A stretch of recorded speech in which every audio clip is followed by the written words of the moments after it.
అర్జీలు ఎక్కడ తీసుకుంటున్నారు? ఎన్ని అర్జీలు వచ్చినాయి అంటారు? Okay sir.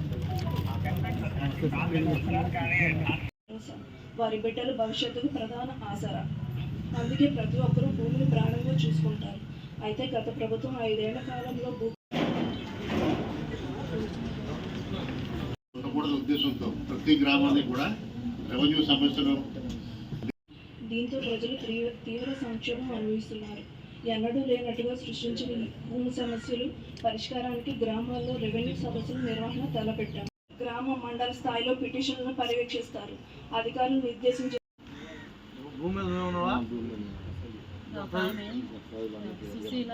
దానిలో కలిసింది సార్. ఆవిడ వచ్చి స్టేట్మెంట్ ఇవ్వకపోతే ఆవిడ ఏమని చెప్తాం మనం? సార్ నోటీస్ ఇచ్చి క్లోజ్ చేయండి. సెంట్లు ఉండాలి, అంతకంటే ఎక్కువ ఆమె పేరు మీద మొత్తం మొత్తం 2 నెంబర్ మీద కలిపి ఎక్కడ ఆ నెంబర్లో ఎక్కాల్సింది ఈ నెంబర్లో ఎక్కింది. ఆవిడ ఈరోజు మా ఆర్ఐ గారిని వెళ్ళి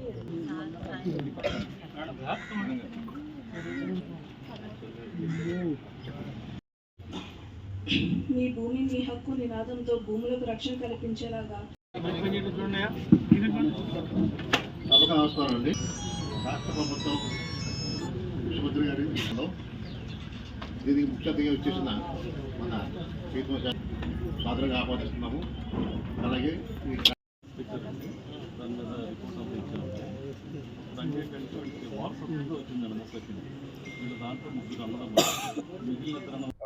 ఈరోజు రాష్ట్ర వ్యాప్తంగా అన్ని రెవెన్యూ గ్రామాల్లో జనవరి 8వ తారీఖు వరకు ఈ యొక్క రెవెన్యూ సదస్సులు అనేవి జరుగుతాయి.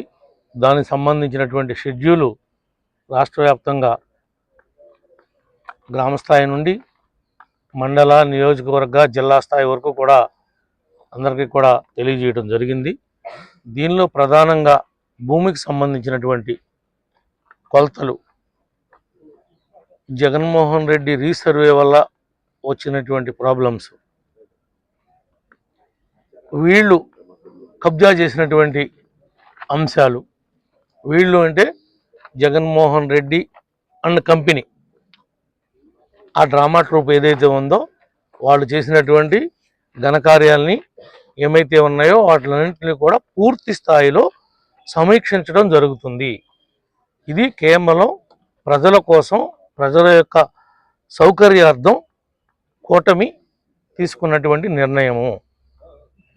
ఈ విషయాన్ని ప్రతి ఒక్కరూ కూడా గమనించుకుని మీ గ్రామాల్లో సదస్సు జరిగేటప్పుడు కానీ 8వ తారీఖు లోపు కానీ మీ గ్రామంలో ఆ రోజు మీరు అందుబాటులో లేకపోతే పక్క గ్రామంలో ఉన్నప్పటికీ కూడా మీ మండలంలో ఎక్కడ జరుగుతుంటే అక్కడికి వెళ్ళి ఫిర్యాదు చేసుకునేటువంటి హక్కుని ఈ రాష్ట్ర ప్రభుత్వం, గౌరవ ముఖ్యమంత్రి చంద్రబాబు నాయుడు గారు మీకు కల్పించారు. దాన్ని పూర్తిగా సద్వినియోగం చేసుకోవాల్సిందిగా కోరుకుంటా ఉన్నాం. మేము కూడా అవకాశం ఉన్నంత మేరకు ఈ సదస్సుల్లో భాగస్వాములు అవుతామని చెప్పి కూడా తెలియజేస్తాం. పవన్ కళ్యాణ్ చంపేస్తానని చెప్పి పవన్ కళ్యాణ్ చంపేస్తానని చెప్పి బెదిరింపాల్సి వస్తున్నాయి. దాని గురించి పిచ్చోళ్ళు పిచ్చి మాటలు మాట్లాడతారు. వాళ్ళు ఎవరినైనా చంపేస్తాను, ఏమైనా చేసేస్తాము, ఇంకా వాళ్ళకి పిచ్చి దిగల, ఇంకా పిచ్చిలోనే ఉన్నారు వాళ్ళు.